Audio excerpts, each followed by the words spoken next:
Left, left, right hook. Ça ne vous dit rien? Vous cherchez un tuto sur les newsletters Wix et vous tombez sur un mec qui fait semblant de faire de la boxe. Pourtant, il y a bien un lien entre mes mouvements de boxe et les newsletters. En fait, c'est une stratégie qui est très utilisée chez beaucoup d'entrepreneurs pour vendre via les newsletters. En fait, left, left, right hook, ça veut dire gauche, gauche, crochet droit. En gros, vous donnez et ensuite vous vendez. Donc, quand vous utilisez une newsletter, vous allez d'abord envoyer de la valeur dans vos deux prochaines newsletters. Si par exemple, vous avez un site e-commerce, vous allez par exemple parler de comment on peut utiliser votre produit, comment il améliore la vie de vos futurs clients, sans pour autant vendre, sans lien vers votre page de vente. Et pareil, si vous êtes thérapeute, vous offrez des consultations.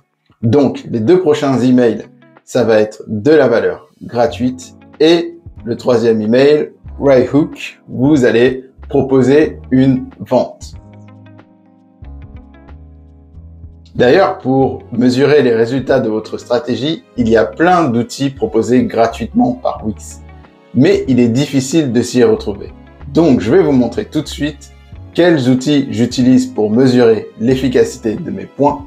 Pardon, je veux dire l'efficacité de mes newsletters. Donc, il y a deux endroits où l'on peut mesurer les performances de notre newsletter. Il y a le menu Email Marketing et il y a les rapports Wix Analytics. Dans un premier temps, on va commencer par le menu Email Marketing. Démonstration. Alors, c'est parti. On va voir comment mesurer nos performances sur le menu Email Marketing. Alors, pour ça, on va se rendre dans Marketing et référencement, puis dans Email Marketing. Donc, et là, en fait, quand vous êtes dans Email Marketing, vous voyez vos différentes campagnes. Alors, erreur à éviter, renvoyer aux destinataires qui n'ont pas ouvert l'email. Ça, c'est une bonne méthode pour atterrir dans les spams. Je l'ai déjà essayé. La plupart des fois, si votre email n'a pas été ouvert, c'est que la personne n'était pas intéressée. Si vous le renvoyez, ça peut agacer. Ça peut agacer et vous allez atterrir dans les spams.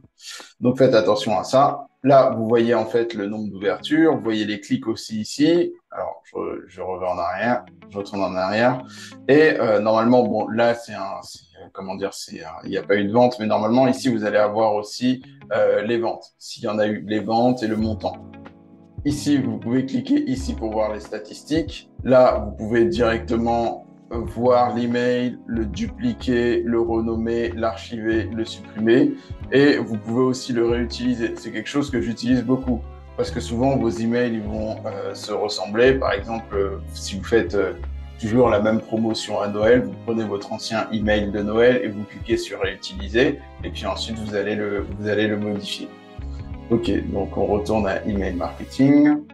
Donc, si je veux avoir plus de statistiques, c'est ici que j'ai cliqué.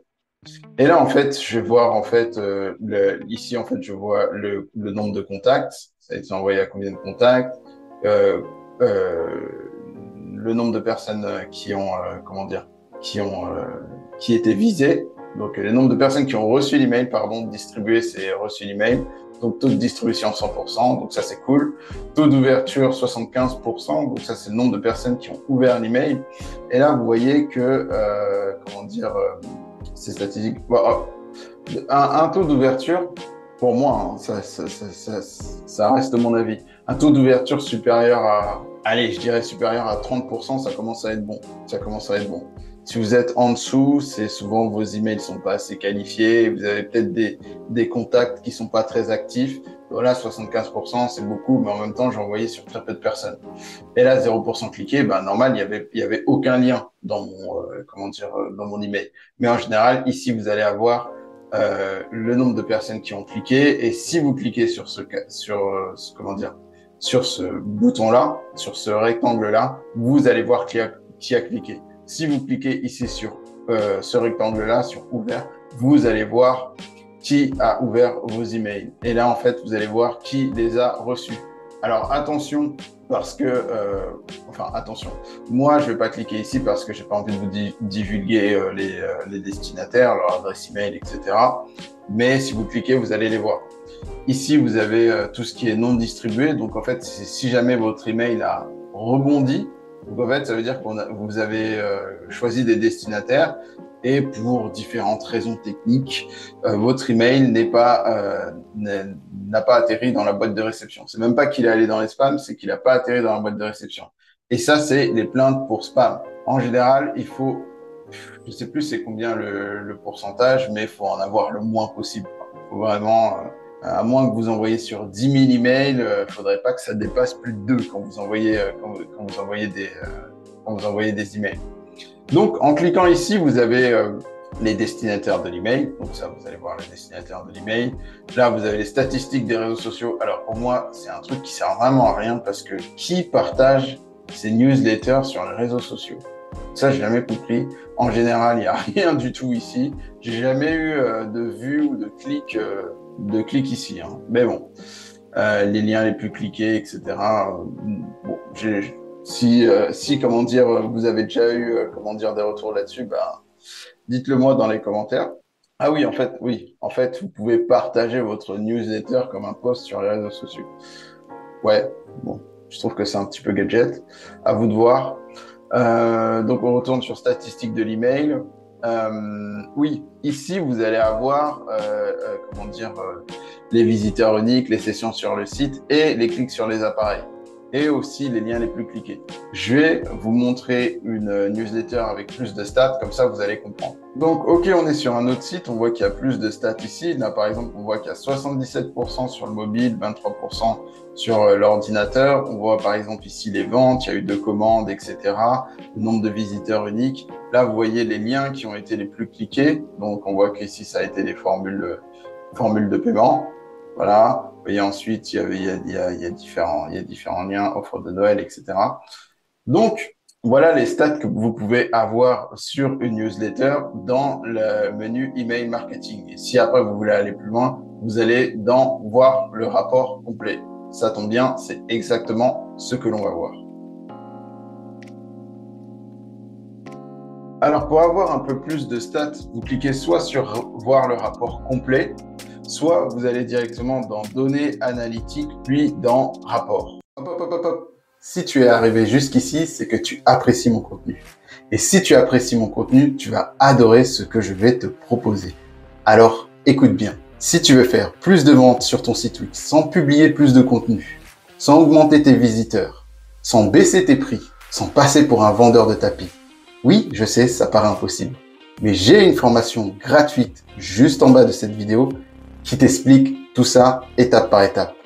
Elle t'apprend à transformer tes visiteurs en acheteurs compulsifs qui vont dépenser sans compter sur ton site Wix. C'est juste en bas de cette vidéo. Tu l'as vu?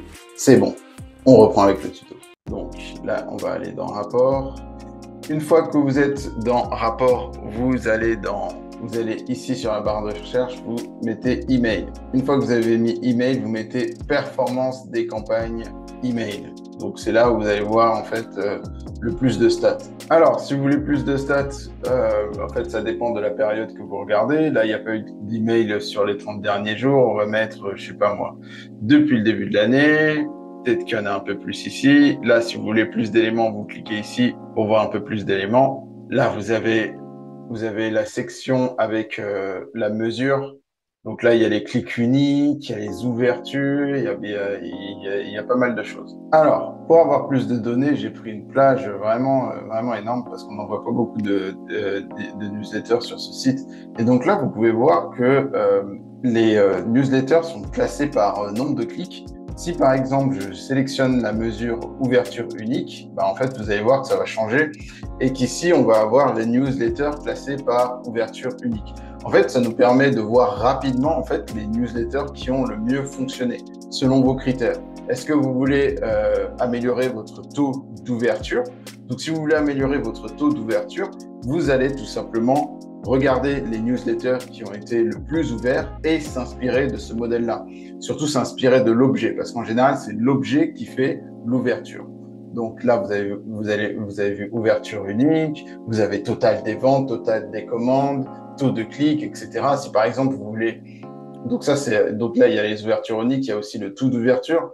c'est encore plus direct. Ça vous permet de voir quel newsletter a eu le meilleur taux d'ouverture, taux de clic, donc quel newsletter a eu le meilleur taux de clic. Donc ça, vous pouvez vous cliquez sur cette mesure-là et vous avez la newsletter qui aura le meilleur taux de clic. Comme ça, vous pouvez vous inspirer du contenu de cette newsletter pour comment dire, améliorer votre taux de clic. Bon, là, il y a eu un problème lors du chargement. Je vais peut-être rafraîchir, peut-être ça va me donner des stats, voilà. Donc là, vous voyez que c'est pour la plus belle des mamans, offrez le plus beau des cadeaux. Donc c'est apparemment cette newsletter-là pour la fête des mères qui a eu le meilleur taux de clic. Là, vous pouvez filtrer par type de campagne. Est-ce que c'est les campagnes qui ont été envoyées, publiées, etc. Donc là, par exemple, si je vais fermer ça, qu'est-ce que j'ai d'autre? Apparemment, j'ai que envoyé. Il me semble qu'il y avait publié, etc. Bon, bref, c'est pas grave parce que de toute façon, si vous voulez mesurer vos stats, c'est que avec les campagnes qui ont été envoyées, sinon ça n'a pas d'intérêt. Plus, donc là, vous pouvez sélectionner, les titres de vos campagnes. Et qu'est-ce qu'il y a? Les jours où ça a été publié, date de l'action. Alors moi, je vous avoue que c'est pas, c'est pas un endroit où forcément je regarde les stats. Et dans le mois, si on met et dans le mois, et qu'est-ce qu'on met là? Octobre 2023, ok, ça vous permet de filtrer, de filtrer par date. Donc, ouais, et dans le mois, et le jour même, et dans la portée, etc. Ok. Bon, c'est pas des choses que j'utilise forcément. Moi, je veux plus regarder, le taux d'ouverture, le taux de clic et m'en inspirer. Là, en fait, vous pouvez tout simplement vous concentrer plus sur une campagne ou si par exemple vous voulez comparer deux campagnes, vous sélectionnez les deux campagnes ici en fonction des titres. Donc voilà, en fait, vous avez vu que... et puis après, bien sûr, vous pouvez, ça dépend de votre forfait aussi. Vous pouvez enregistrer la vue. Donc comme ça, vous retrouvez facilement la vue. Vous pouvez télécharger sous format Excel. Vous pouvez vous abonner pour recevoir directement une notification par email avec le bilan et tous les détails, etc. Et en fait, tout ça aussi, ça va dépendre de votre forfait. Vous pouvez pas forcément faire tout ça en fonction de votre forfait.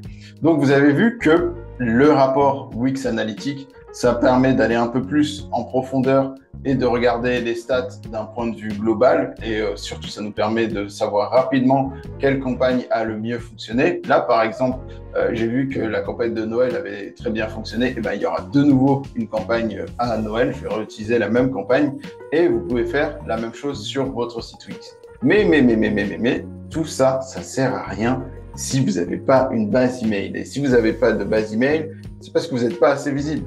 Vous capturez peut-être les emails, mais vous n'en avez pas assez parce que vous n'êtes pas visible. Et pour être visible, rien de mieux que le référencement. Et il est tout à fait possible de référencer un site Wix en première page de Google sans s'y connaître en informatique.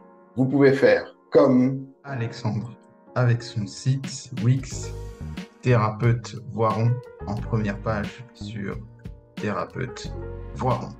Cédric avec son site Wix Booster Informatique en première page sur Réparation Informatique Toulouse. Ou Elodie avec son site Wix mariella.fr en première page sur Énergéticien Bordeaux. Avec Anaïs en première page sur Photographe Naissance Lyon avec son site Wix anaïslay.com. Avec David en première page sur Maître d'œuvre Toulouse avec son site Wix Cabinet Maîtrise. Ou même tout simplement ma femme avec le site Cindy Maquilleuse Paris en première position ou deuxième position sur Maquilleuse Paris devant toutes les autres maquilleuses à Paris. Vous aussi, vous pouvez obtenir ces résultats. Tous ces résultats, ce sont des résultats obtenus par mes élèves grâce à la formation qui se trouve juste en bas de cette vidéo. Je vous remercie pour votre attention et je vous dis à très vite pour un prochain tuto qui vous apprend à vivre de votre activité d'indépendant grâce à votre site Wix.